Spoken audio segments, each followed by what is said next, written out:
Good evening, I'm Dan Wall. And I'm Laura Lee. Thanks for joining us. City, state, and mining leaders gathered tonight on the Iron Range to discuss the progress over the last year and the new challenges the region faces. And Northern News Now's Jeffrey McClure attended the second annual State of the Range in Virginia. Jeff, you were there for last year's event. Sounds like this one had a more somber tone to it.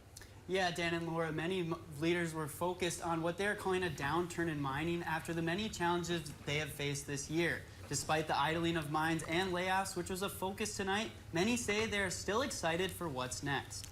Together, we all share this one-of-a-kind place that we call home, Minnesota's Iron Range. The Iron Range Resources and Rehabilitation hosted the second annual State of the Range Tuesday. This year, many speakers were focused on the latest challenge to the range's most prominent industry, mining. The Cleveland Cliff layoffs taking center stage. And many of you in this room tonight, or your family members, friends, and neighbors were part of those layoffs. All of us in this room are impacted in some way by that mining downturn. District 11's United Steelworkers representative John Arbogast agrees and is concerned for the rest of the mines following potential regulations on the sulfate standard by the MPCA. We're at a crossroads in mining on the Iron Range that we haven't seen probably since 1978. Every single mine is in peril as we speak right now. But leaders continue to hope for the future as Mesabi Metallics plans to open the Nashwauk Taconite mine next year.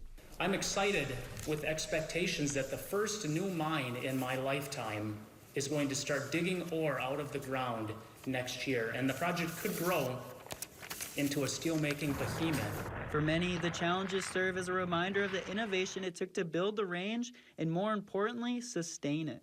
Just like the time period following World War II, I believe that similar innovation is underway now. It's underway in Babbitt, where one of the world's largest helium deposits has been discovered. This could fuel energy and steelmaking in the future, perhaps even launching an industrial revolution for the Iron Range.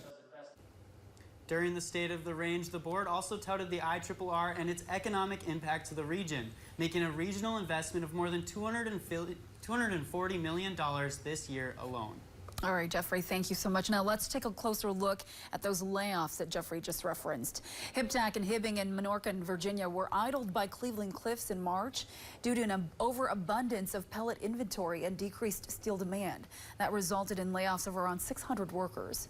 While Cleveland Cliffs calls the idling temporary, it's unclear when they'll be fully back up and running. As for concerns about the future of Hitac's mine in Keewatin, find out what comes next in its back and forth with the MPCA over wastewater permits and sulfate standards using the Northern News Now app.